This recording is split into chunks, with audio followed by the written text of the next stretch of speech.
These are 3.5 notes, descriptive measures for populations, use of samples.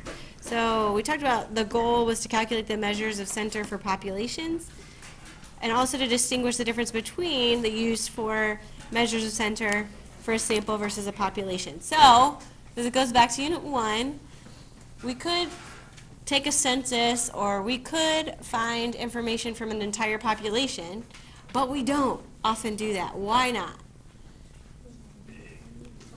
It's a lot.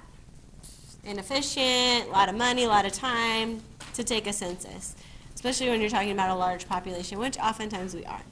So we refreshed on the definition of sample mean using our new symbols, new terminology, sigma, the sum of all the x's divided by the number of observations is our new way to write average. It still means the same thing, add them all up and divide by how many there are. And then for population, switches up a little bit. Now we have new symbols, mu, it's lowercase Greek letter m, and population size is capital N now. And then we talked later about sigma being the population standard deviation.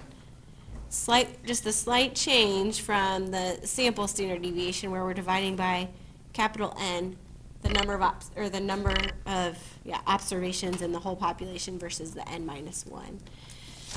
And then we talked about Google Sheets, still using Google Sheets, but now instead of a .p or a .s to find a population standard deviation, we use .p.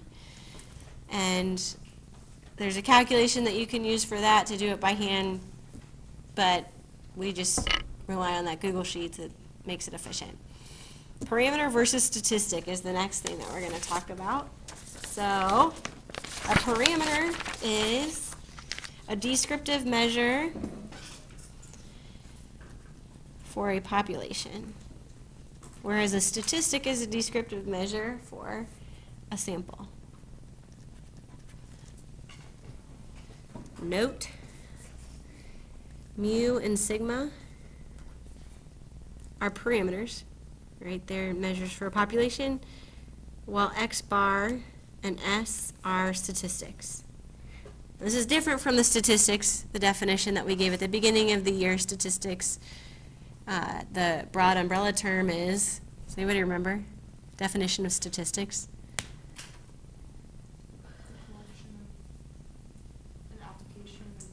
Yeah, basically. Great, well done. The collection and application of data. Collecting, organizing, and communicating about data. And this is a repeat, so we cross that out. But now we're talking about the word statistic. S we add for plural, but we're talking about that being the descriptive measure for a sample. So same word, a couple different meanings. Next, we're going to talk about the standardized variables. This is laying the foundation for a lot of information to come in units to come. When we standardize our variables, we're taking data sets that all have all different means and all different standard deviations and putting them into a format where we can compare them. So bear with me as I introduce some brand new concepts, and we'll get to the point of practicing it and seeing it in a picture, and I think it'll make more sense at the end. So we have, for a variable, for any variable x, we can form a new variable z defined below. So for a variable x, the variable z equals x minus mu over sigma, and that's for a population.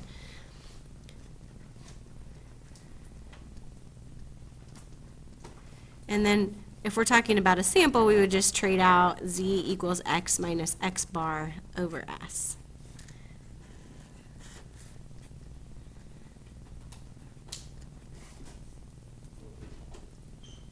And it's called the standardized version of x, or the standardized variable, corresponding to the variable x. A standardized variable always has the same mean. Again, allowing us to compare things. The mean of a standardized variable is zero, and then the standard deviation for a standardized variable is 1. We're going to take a look at an example. It's abstract. I'll make it a little more concrete. That's helped some people. Let's pretend like these are observations. Let's just pretend I have a 7-sided die. Make sure your laptops are closed at this time. We're just getting through the notes, and then you'll have time to work after this. The -1 is on one side, 0, 1, 2, 3, 4, and 5. Picture my heptagonal die. Rolling it, I roll it first time I get a -1, I roll it again, I get a 3, 3 3s in a row, and then 2 5s, okay? Determine the standardized version of X. So what that looks like is creating a formula specific for this particular case. So X changes in this situation, but the mean stays the same. The mean is just the mean of all these values. Add up -1, 3, 3, 3, 5, and 5, divide by 6. Put that in the calculator. Mu, it's a small population. Mu equals, anybody got it? 3, correct. So we're going to do X minus 3. And then sigma, find the difference of each X value with the mean, square it, add them up, divide by n, square root it, and you get 2. Or just plug it into Google Sheets. So divided by 2. This is called the standardized version of X for this problem. Next, we're going to standardize each X value. So for the value when X equals 5, we're going to call that Z sub 5. Plug in the 5 for X. The formula is already set.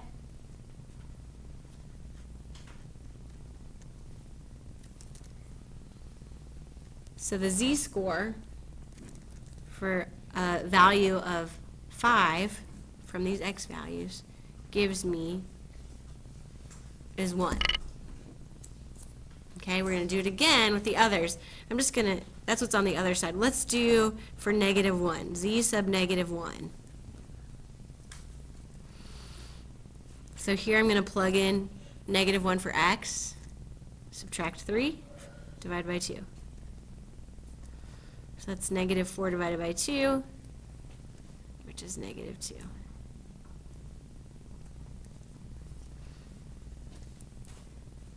Last one, Z sub 3. Plug in 3 for X, subtract 3, divided by 2. Notice 3 is the mean, right? And the mean is always what when we have a standardized variable? 0. And as it turns out, that equals 0. Just kind of demonstrating the point. And yes, these are also listed in the table. We've just demonstrated how to get them. A visual that I think is helpful to go along with this is to think about, typically we have the mean in the middle. We talk about mu plus sigma, mu plus 2 sigmas, mu plus 3 sigmas. And each time we do this, we have to calculate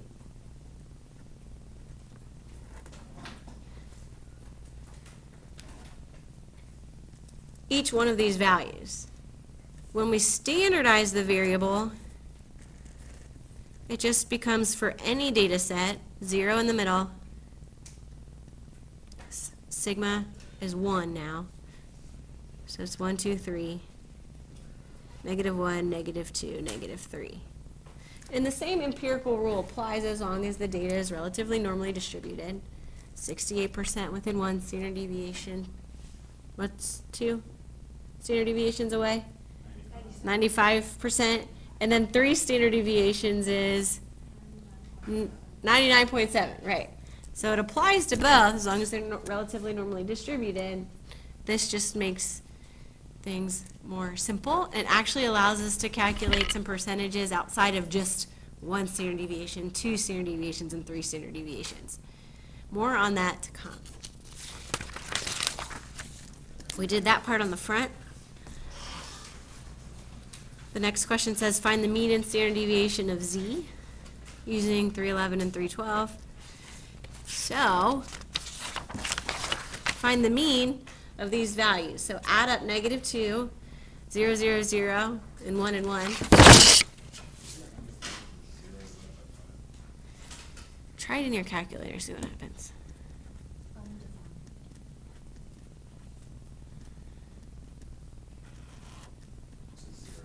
It's 0. 0 divided by a number is 0, but if you do a number divided by 0, that's when you get undefined. So if you flip-flopped it, you did get undefined. The mean is 0. Hey, that is what we expected, right? And again, rather than taking all the time, we're just going to say sigma is 1. Test it out if you'd like in Google Sheets in just a minute when we take time to do independent work time. Here's the dot plot comparison. So I showed you the distribution comparison, and here's the dot plot comparison, where you would have mean, and you would have a standard deviation from the mean, right, up to and down to, and then the dots are just at the values where you have those observations. Each one of these gets a dot on the dot plot. Same thing, but now with a standardized dot plot, you'll notice between -3 and 3, we rarely have values outside of that range, right? 99.7% of the data should fall between -3 and 3. So z-scores, I've been referencing that term. It's just the phrase that we use when we talk about the normalized variable. Yes?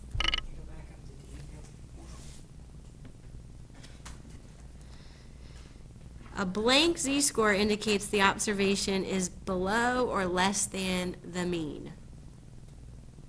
What do you think goes in there? Will? Yep, negative z-score. And then a blank z-score indicates that the observation is blank the mean. Positive, yes. And what goes in the second blank, do you think? Greater than or above?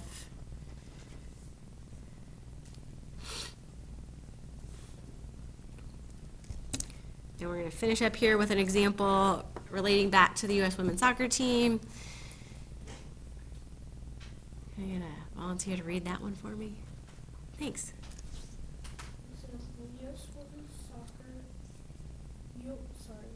U.S. Women's Olympic Soccer Team, the weight data for the 2008 U.S. Women's Olympic Soccer Team are given in the fourth column of table 3.15 on page 128. We determined earlier that the mean and the standard deviation of the weights are 62.5 kg and 5.0 kg respectively. So in this case, the standardized variable is. Thanks. Well done. So I just labeled those. Mu is 62.5. We calculated that in part 1 of this set of notes. And then sigma is 5. So what would the formula be, Ellie, for the standardized variable? So just plugging those into that formula that we just looked at. Do you want to phone a friend?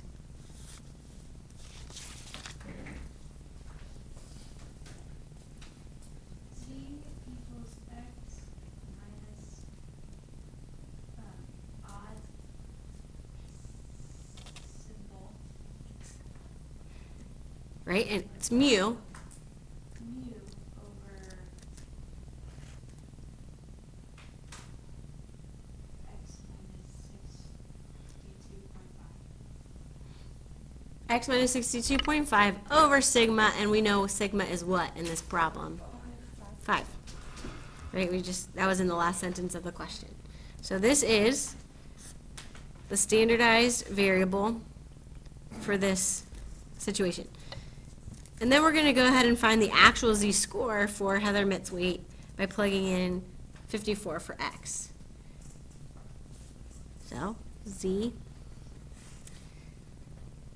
I'm going to say sub h for Heather, equals 54 minus 62.5 divided by 5. Calculate that. Negative 1.7 is correct. It's negative. Her weight is indeed below the average. Kind of seeing it play out. And then we're finding and interpreting Natasha Kai's weight. So z sub n for Natasha is going to be 65 minus 62.5 divided by 5. What did you get for that one?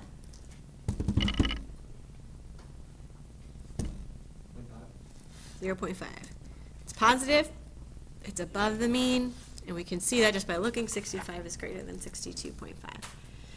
So that concludes our notes on z-scores, population, mean, standard deviation, relating the two, sample and population.